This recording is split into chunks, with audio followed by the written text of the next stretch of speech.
I watch his hands glide over my breasts, pinching my erect nipples as they slip down my stomach and penetrate into my dripping wet womanhood. My own hands tremble slightly against my thighs, reminded of the rules, the only rule, really. I cannot reach for him, cannot trace the line of his jaw or feel the warmth of his skin. Yet, with each movement, he claims another piece of me, and tonight, as he pushes me back onto the bed and spreads my legs wide, slipping two of his muscled fingers deep inside me, I realize how much power lies in my surrender. My name is Evelyn, Eve to most, though he's never once shortened it. I'm 28, with a life that was methodical and safe until 3 months ago. That's when I met him at the Archer Gallery's winter exhibition. I'm an art curator, with a predictable path, at least I was. People ask why I agreed to his unusual proposition. The answer is both simple and impossibly complex. Because for the first time, restraint felt like freedom. Because in his presence, I finally felt seen. Because sometimes, the things we deny ourselves become the very things that save us. Like, subscribe, and leave a comment on when you've experienced something similar to connect with other listeners. The Archer Gallery sparkled that night, all glass and light, and the quiet murmur of people who buy art they don't understand. I was arranging a display of minimalist sculptures when a voice behind me said, "You're touching them as if they might break." I turned, the crystal flute in my hand catching the light. Some things require careful handling. He stood taller than most men in the room, his suit impeccably tailored, dark hair swept back from features that belonged in one of our exhibitions, not classically handsome, but striking intensity carved into the angles of his face. "Daniel, read," he said, not offering his hand. "Evelyn Shaw." I did extend mine, an automatic gesture. He looked at it, amused. "I don't shake hands, Ms. Shaw." Something fluttered in my chest, embarrassment, curiosity. A germaphobe? No. His eyes held mine, unflinching. "I'm selective about touch." The way he said it made my skin warm. I withdrew my hand. "You've arranged this exhibit beautifully," he said, gesturing to the room. "Your catalog notes show remarkable insight." He'd read my work. "Few bothered. Thank you, Mr. Reed." "Daniel." He moved around me, studying the sculpture I'd been adjusting. "Do you always gravitate toward art that explores restraint?" The question seemed loaded. "I'm drawn to work that contains tension." "Tension," he repeated, as if tasting the word. "The space between desire and fulfillment." He circled the display, keeping a precise distance between us.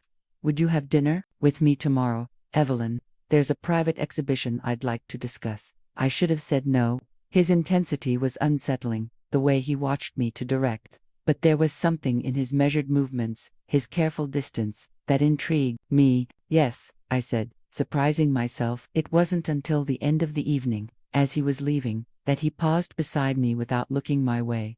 "One condition, Evelyn. You'll need to agree not to touch me." I almost laughed, thinking it was a joke. "Excuse me, I mean it. Not my hand, not my arm, nothing." His voice remained conversational, but there was steel beneath it. "In return, I make no such promise." I should have been offended, should have walked away. Instead, I felt a spark of something I hadn't experienced in years, genuine curiosity. A game where the rules were clear but the purpose wasn't. "Why would I agree to that?" His smile was slight. "Because you're fascinated by tension. And because you've spent your whole life being careful, following rules, making safe choices." He glanced around the gallery. "Even your rebellion is curated." The accuracy of his assessment stung. "You don't know me." "I know enough." He handed me a business card with an address. 8 o'clock. "If you come, you're agreeing to my terms." He left without looking back, and I stood there, card in hand, wondering what kind of woman would accept such an arrangement. Apparently, I was that woman. Because at 8:01 the next evening, I was at his door. His apartment was exactly as I'd imagined. Spacious, minimal, controlled. Floor-to-ceiling windows overlooked the city, furniture in clean lines of leather and steel. No clutter, nothing out of place. "You're punctual," he said, opening the door. He wore a simple black shirt, sleeves rolled to expose forearms corded with muscle. I'd spent an hour choosing my outfit, a deep blue dress, modest but well-fitted, professional, yet not entirely so. "Wine?" he asked, already pouring. "Come in, stand there." He pointed to a spot near the windows. I raised an eyebrow, but complied, accepting the glass he offered. Our fingers didn't touch during the exchange. You have questions, he said, circling me slowly. Several. Asked, why can't I touch you? He stood behind me now. I could feel his presence, the heat of him, though no contact was made. Because denial heightens awareness, he said, his voice close to my ear. Because I want your complete attention. Because boundaries create focus. And why can you touch me? I haven't yet. A smile in his voice. But when I do, it will be because power requires responsibility. Control is meaningless without the capacity to affect change. He moved to face me. Put down your glass. I did. Stand still. Don't move. Then he walked around me again, his pace deliberate. I felt examined, though his eyes remained largely on my face. Breathe, Evelyn. I hadn't realized I was holding my breath. This, he said, is the first test. Stillness, awareness. Most people can't bear to simply be observed. They fidget, fill silence, avoid scrutiny. He was right. I wanted to adjust my hair, check my dress, fill the silence. Why am I here? I asked, voice steadier than I felt. Because you're curious. Because there's something in you that recognizes something in me. He stopped directly before me. May I touch your wrist? The formal request surprised me. Yes, his fingers were warm against my pulse point, light but deliberate. My heart raced beneath his touch. Your body responds to me, he said, not a question. But more importantly, your mind does. He released me, stepping back. We should establish parameters. If at any point you want to end this, whatever this becomes, you need only say pine. Pine, my safe word. Say it once. I stop whatever I'm doing. Say it twice. All touch ends. Say it 3 times. You leave, no questions asked. The careful consideration unsettled me. You've done this before. Yes. With many women, a few. None recently. He watched my reaction. I don't collect experiences, Evelyn. I cultivate specific ones. And what experience are you cultivating with me? Trust, surrender, discovery. He gestured to the dining area. Shall we eat? I've prepared something. Dinner was exquisite, sides, scallops, complex flavors. We discussed art, music, philosophy. Almost normal, except for the crackling awareness between us. He never touched me again that evening, though several times he asked permission to reach across me for bread, to guide me to his library afterward. Each request made me more conscious of my body. The space between us, the possibility of contact. Why am I not allowed to touch you? I asked again, as the evening ended. He studied me. When was the last time you truly wanted something you couldn't have? I couldn't answer. That's why. He opened the door. Tomorrow. The Keller exhibition. I'll send a car at 7. I haven't agreed to continue this. His smile was knowing. Haven't you? I spent the next day in a state of distraction. My assistant caught me staring at my hands twice, wondering why they suddenly felt so empty, so purposeless. The car arrived exactly at 7. Daniel waited inside, his gaze sweeping over me, burgundy dress, hair swept up, exposing my neck. You look beautiful, he said. Thank you. I settled beside him, careful to maintain distance. Tonight, he said, I'd like permission to guide you. My hand on your lower back, perhaps your arm, nothing more. You'll remain aware of our arrangement at all times, and if someone notices, they won't. Social touch is invisible until it's absent. The Keller exhibition was exclusive, the gallery crowded with New York's elite. Daniel's hand rested lightly against my back as we entered, the heat of his palm burning through the thin fabric of my dress. Thomas, Daniel greeted our host, nodding instead of extending his hand. You remember Evelyn Shaw, brilliant curator at Archer. Thomas kissed my cheeks European style. I watched Daniel for a reaction. Came, Evelyn curated the minimalist exhibit last fall, Thomas said to a nearby collector. Extraordinary eye. As conversations flowed around us, Daniel remained close. His fingers occasionally brushed my spine, my elbow, my wrist, each touched deliberate, each producing a cascade of awareness through my body. What do you think of the centerpiece? He murmured, guiding me toward a massive canvas. It's trying too hard, I said honestly. Emotion forced through technique rather than emerging naturally. His approval was a tangible thing. Exactly. Most here will praise it because of the artist's name. A woman approached, sleek and confident. Danielle, she said, kissing his cheek before I could process the casual touch. I thought you'd abandoned the art world. Marina. He didn't pull away. This is Evelyn Shaw, the curator. Marina's assessment was swift. Daniel mentioned you.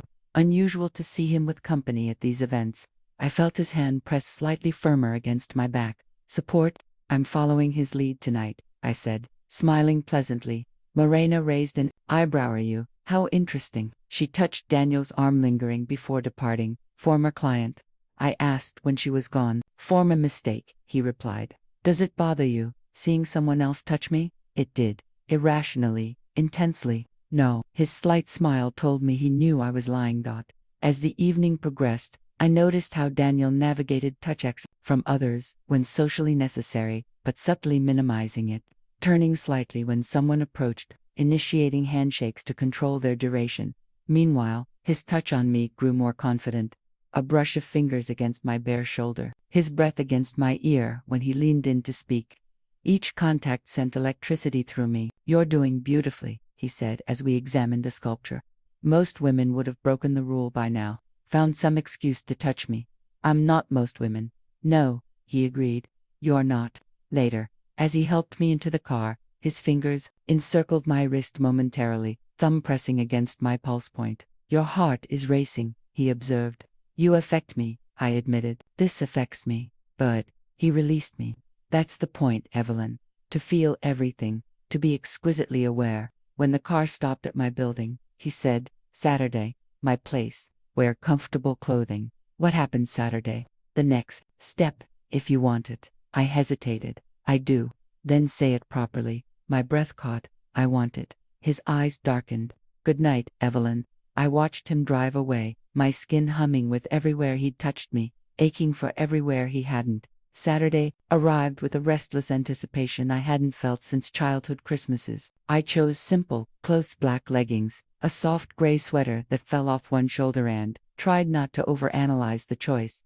Daniel answered his door in dark jeans and a white t-shirt, more casual than I'd seen him. The apartment had been rearranged, furniture pushed back, a large empty space in the center with cushions on the floor. You came, he said, as if there had been doubt. I said I would. He nodded. Today is about trust, specifically, yours in me. He gestured to the cushions. Sit. I complied, watching as he retrieved a silk scarf from a side table. I'm going to blindfold you, he said, kneeling before me. You may say no. My pulse quickened. Why? Because sight dominates our senses. Removing it heightens everything else. He waited, scarf in hand. Your choice, Evelyn. I turned, presenting the back of my head. His fingers were gentle as he secured the blindfold, careful not to catch my hair. Darkness enveloped me. Can you see anything? No. Good. Now, listen. He moved around me. I tracked him by sound footsteps, the clink of glass, soft music beginning.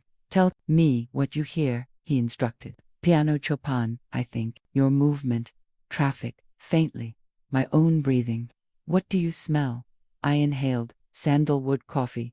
Something citrus. And what do you feel? The cushion beneath me. Air from the vent. The silk against my face. His voice came from directly before me. May I touch your hands? Yes. His fingers enveloped mine, warm and strong. Tell me if you want to stop. I don't. He guided my hands palm up onto my knees. Keep them here. I felt something cool and slightly weighted placed in my left palm. What is this? Identify it without looking. I explored the object with my fingers. Marble. Small sphere. Perfectly smooth. Good. He took it, replacing it with something else.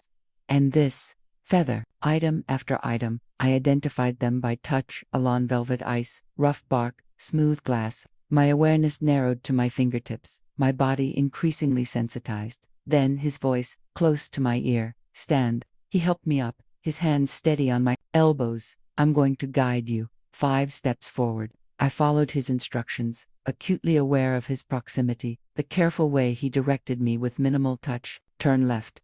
3 steps. Stop. His hand pressed lightly against my stomach, steadying me. Breathe deeply. I obeyed, conscious of his palm rising and falling with my breath. Trust requires surrender, Evelyn. Not of your will, but of your fear. His other hand came to rest at the nape of my neck, thumb stroking gently behind my ear. The dual contact sent waves of sensation through me. May I touch your face? Yes. I whispered. His fingertips traced my features, forehead, cheekbones, the bridge of my nose, finally, my lips. I struggled to remain still, to not chase his touch. You're trembling, he observed. It's intense, because you're fully present. His fingers left my face, but his palm remained against my stomach. What do you want right now? The blindfold made honesty easier. To touch you. And how does denial feel? Frustrating, heightening. Yes, I could hear his smile. That's exactly the point. He guided me back to the cushions, helped me sit. I'm going to remove the blindfold. Close your eyes until they adjust. The silk slipped away. I kept my eyes shut, aware of him kneeling before me. Look at me, Evelyn. I opened my eyes. His face was inches from mine, expression intent. I'd never been so aware of another person's features, the precise curve of his lower lip, the faint lines at the corners of his eyes. You did well, he said. Pride bloomed in my chest at his approval. What happens next? Next, he said, rising, you go home and think about what you've learned, about how touch means more when it's earned, about how much you're willing to surrender. And then, his smile was enigmatic. Then, we begin in earnest. 2 weeks passed in a gradual escalation of trust exercises. Each meeting had its own focus. Voice commands one night, breathing techniques another. Daniel was methodical, patient, never rushing the process. We established boundaries, things I wouldn't do, acts I wasn't comfortable with. He listened carefully, never dismissing my limits. Boundaries aren't weakness, he told me. Their self-knowledge tonight was different. I could feel it the moment I entered his apartment. Candles lit the space. Music played softly. You look lovely, he said, taking my coat. I had chosen a simple dress, dark green with thin straps. His eyes lingered on my bare shoulders. Wine, he offered, please. He poured 2 glasses, handed me one. Our fingers brushed a now familiar jolt of electricity. Tell me how you're feeling about our arrangement, he said, leading me to the sofa. Intrigued, challenged. I sipped my wine, sometimes frustrated by the restriction. Yes, he nodded, thoughtful. The desire to touch is primal. We reach for what we want from infancy. He sat beside me, close enough that I could feel his warmth. Tonight I want to try something more intimate. My pulse quickened. What did you have in mind? Stand up, he said, rising. Face away from me. I did as instructed, my back to him, aware of his gaze on me. I'm going to touch you, he said, voice low. If at any point you want me to stop, pine. I finished. Good. He stepped closer, not touching yet, but near enough that I could feel his breath on my neck. Close your eyes. When his hands finally came to rest on my shoulders, I gasped. Softly, his touch was gentle but firm, thumbs pressing slightly into muscle. Relax, he murmured. His hands slid down my arms, then back up, a slow, deliberate caress. Your skin is so soft. I fought to keep still, to not lean back against him. His fingers traced my shoulder blades, then my spine, stopping at the small of my back. Breathe, Evelyn. I hadn't realized I was holding my breath. Slowly, his hands moved to my waist, resting lightly on my hips. Still good. Yes, I whispered. He turned me to face him, one hand lifting to trace my collarbone. His eyes followed the movement of his fingers, intense with concentration. May I touch your neck? I nodded, not trusting my voice. His palm curved around my throat, thumb stroking the hollow beneath my ear. Not threatening, possessive. What are you thinking? He asked. That I want to touch you too. Something flickered in his eyes. Not yet. His hand moved higher, fingers threading into my hair, cradling the back of my head. With gentle pressure, he tilted my face up to his. May I kiss you, Evelyn? Yes. He leaned down, his lips brushing mine, the barest contact. I instinctively raised my hands to his chest, caught myself, and dropped them back to my sides.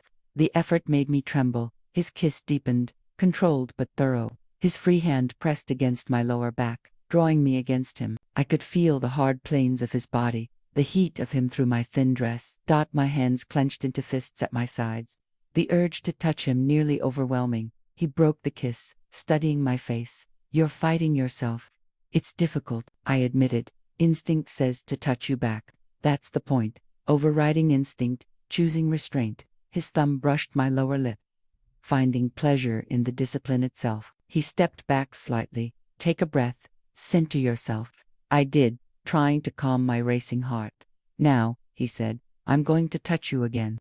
And you're going to keep your hands at your sides, completely still. I can do that.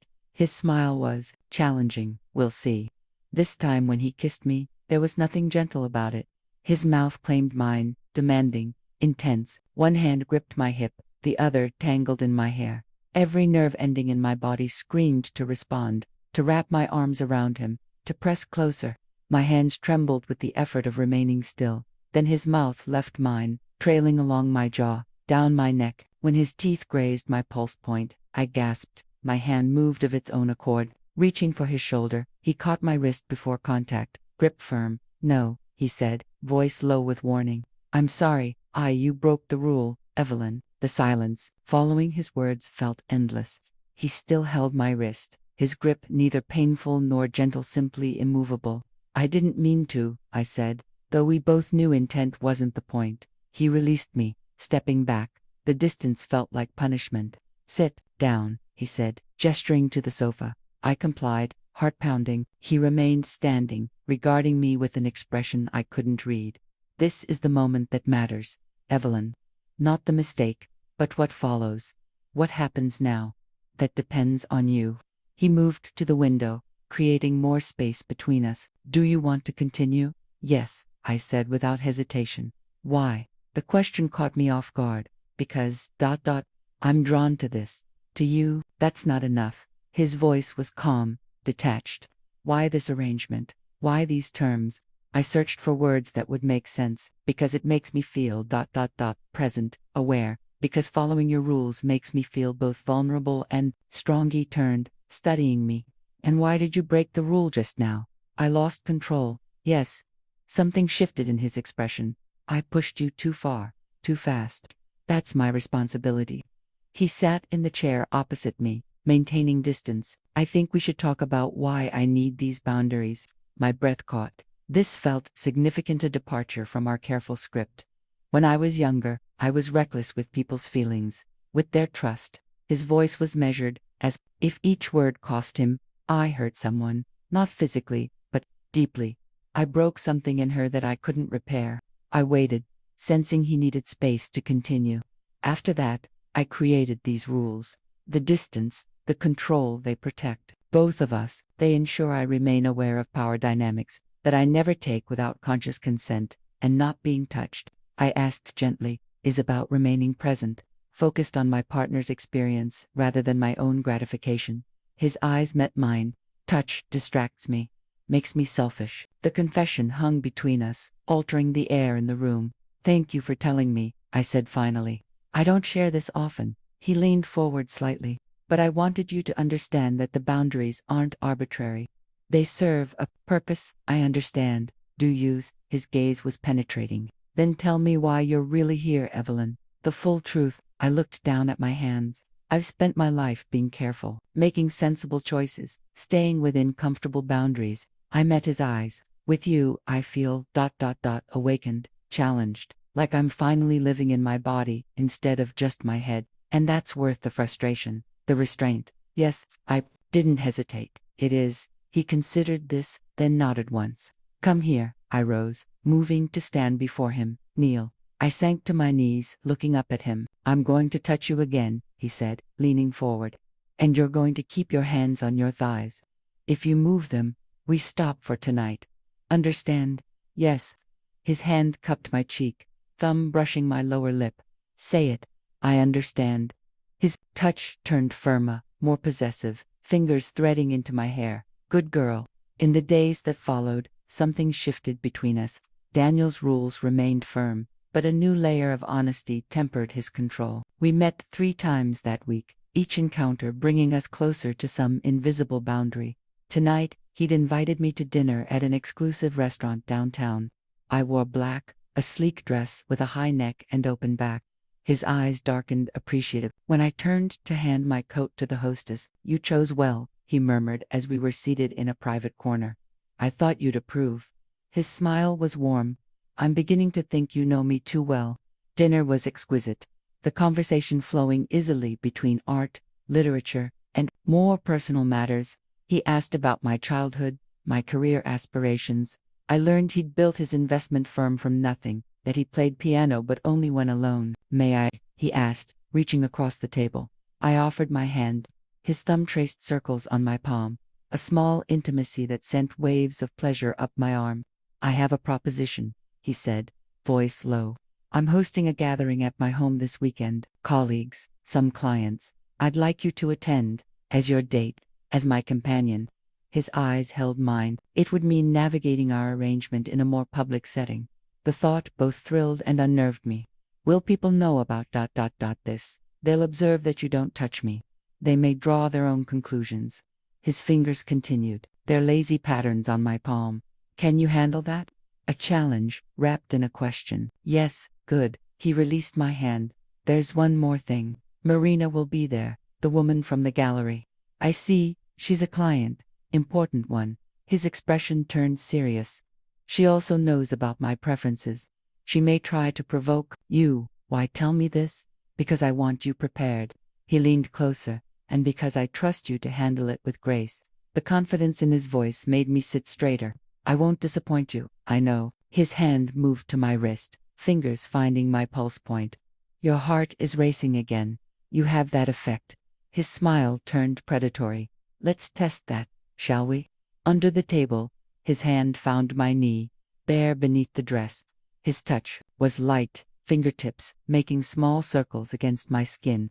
Keep your expression neutral, he instructed quietly. His hand moved higher, just above my knee. My breath hitched. Breathe normally. No one should be able to tell what's happening. Took a sip of wine, fighting to maintain composure as his fingers traced patterns on my inner thigh. You're doing beautifully, he murmured. His hand retreated, leaving my skin burning. A preview of this weekend. Your control will be tested. Your composure challenged. I'm ready. He signaled for the check. We'll see. Outside, his car waited. Before opening my door, he pressed me gently against the vehicle, his body close but not touching, except where his hand rested on my hip. You continue to surprise me, Evelyn. Is that good? Very. He brushed a strand of hair from my face. I find myself thinking about you, often. The admission felt significant. I think about you too. His lips found mine, brief but intense. Saturday, 8 o'clock, I'll be there. As his car pulled away from my apartment, I realized I was no longer just playing his game. I was invested in ways I hadn't anticipated. In him, in us. The realization should have frightened me. Instead, it felt like waking up. Daniel's apartment had transformed for the gatherings at a lighting, catering staff, fresh flowers. I arrived, early at his request, wearing a burgundy gown that hugged my curves before falling in a graceful sweep to the floor. He greeted me at the door, his gaze appreciative. Perfect. Before I could respond, his hand cupped my cheek, thumb brushing my lower lip. Tonight we'll test you. Remember our rules. Remember your strength. I remember. Good. He led me inside. Some context. Most here are clients, people I need to impress. Some know my preferences, others don't. Marina arrived early. She's by the bar. I glanced over, catching the sleek blonde watching us. Understood. His hand pressed lightly against my lower back. One more thing. Tonight, when you want to touch me but can't channel that energy into your eyes, your voice, let me feel it in other ways. The directive made my skin warm. I'll try. Guests arrived in elegant waves. Daniel moved through the crowd with practiced ease, introducing me as Evelyn, the curator I've been telling you about. His hand would guide me elbow back. Occasionally my wrist each touch, deliberate, possessive. I watched him with others, the subtle ways he maintained distance, controlled interactions, the careful choreography of movement that kept most touch minimal, brief. He's quite skilled at it, came a voice beside me. Marina, elegant in black, glass of champagne in hand. I'm sorry, the dance, the distance. Her smile was knowing. You're his new project, I see. I kept my expression neutral. Daniel and I have a private arrangement. Oh, I know exactly what kind of arrangement it is. She stepped closer. I had the same one for 6 months. Something cold settled in my stomach. Did you? So controlled, so particular. Her gaze drifted to where Daniel stood talking with an older man. But underneath all that discipline, fire. I said nothing, unwilling to give her the satisfaction. Has he let you touch him yet? She asked, voice dropping lower. Has he broken his precious rule? Our arrangement is between us. She laughed softly. That's a no. Then, her eyes glittered. I broke him, you know, made him forget his rules. It just took persistence. Before I could respond, Daniel appeared beside us. Marina, I see you've been keeping Evelyn company. Just girl talk, she said, touching his arm deliberately, sharing experiences. His expression remained pleasant, but I saw the subtle tensing of his jaw. Evelyn, would you join me? There's someone I'd like you to meet. As we walked away, his hand pressed firmly against my back. You look unsettled. She was trying to provoke me. And she implied she broke your rules, that you let her touch you. We reached a quieter corner. He turned to face me, eyes serious. She's lying. Relief washed through me, stronger than I expected. I didn't think you did, he interrupted gently. For a moment he wasn't wrong.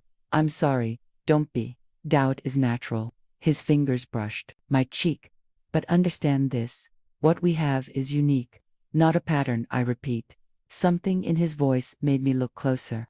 Daniel. Later, he said, composure returning. For now, there's someone important I want you to meet.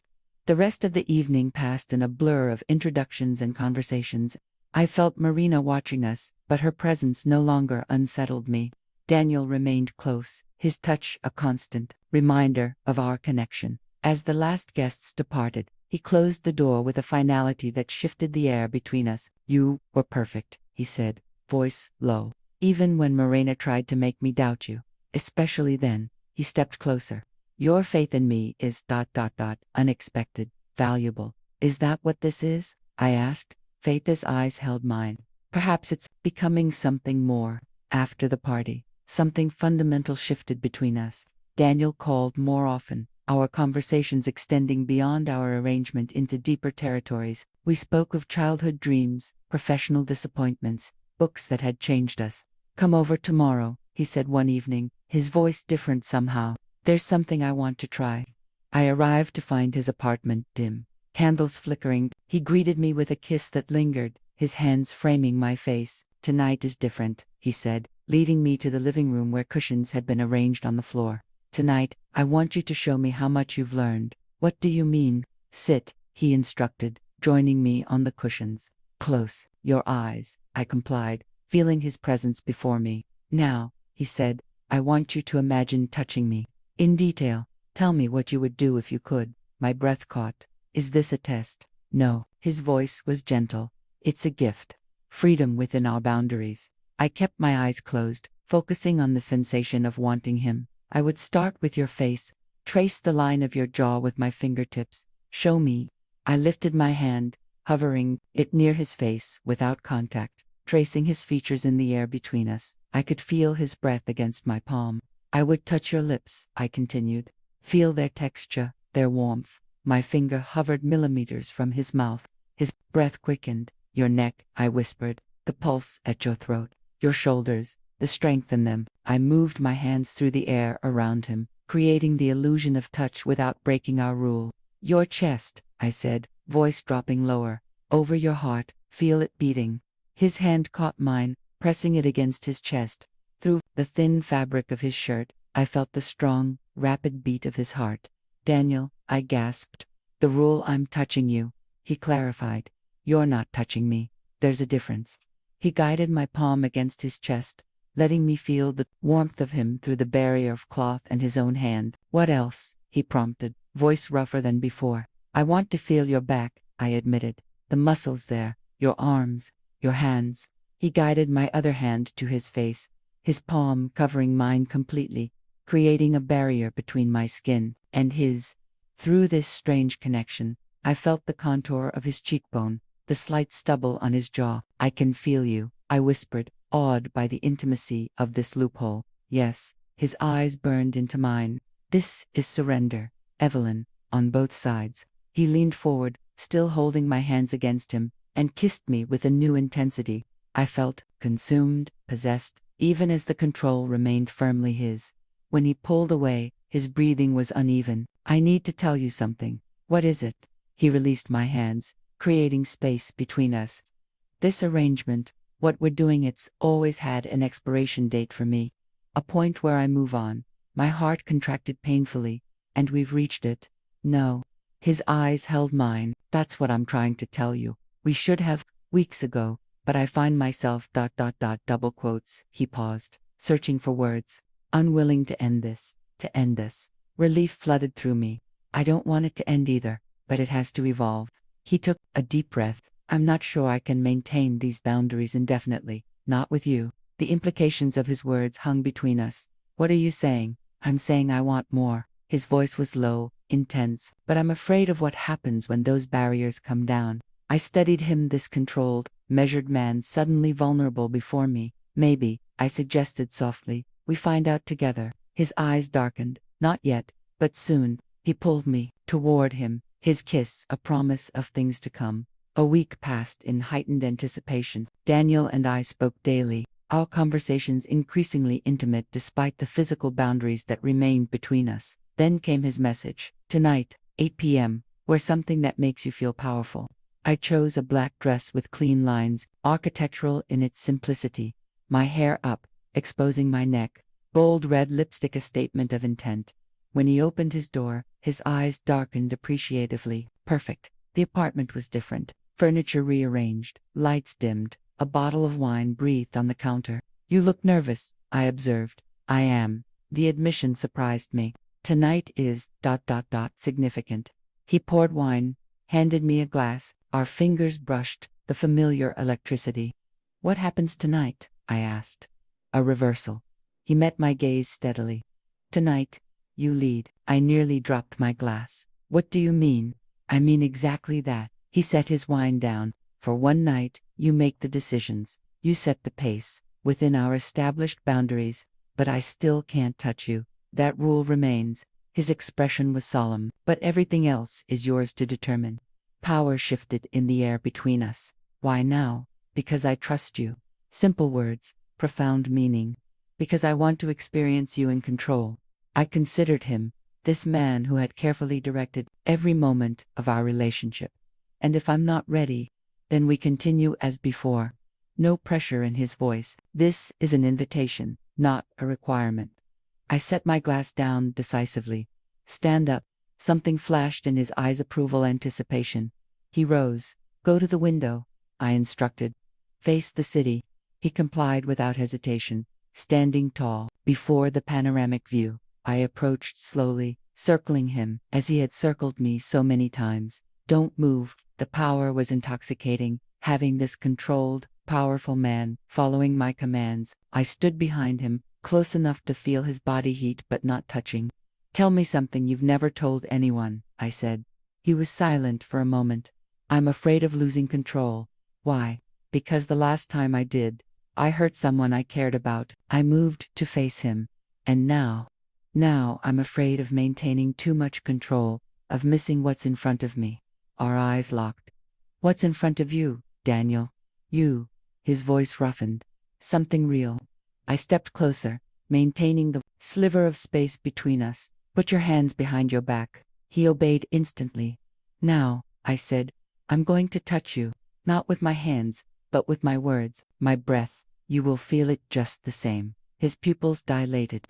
I leaned close to his ear, not touching, but letting my breath warm his skin. I would start here, I whispered, at your ear, down your neck. I moved slowly, my lips hovering millimeters from his skin, tracing the path I described. His breathing grew uneven.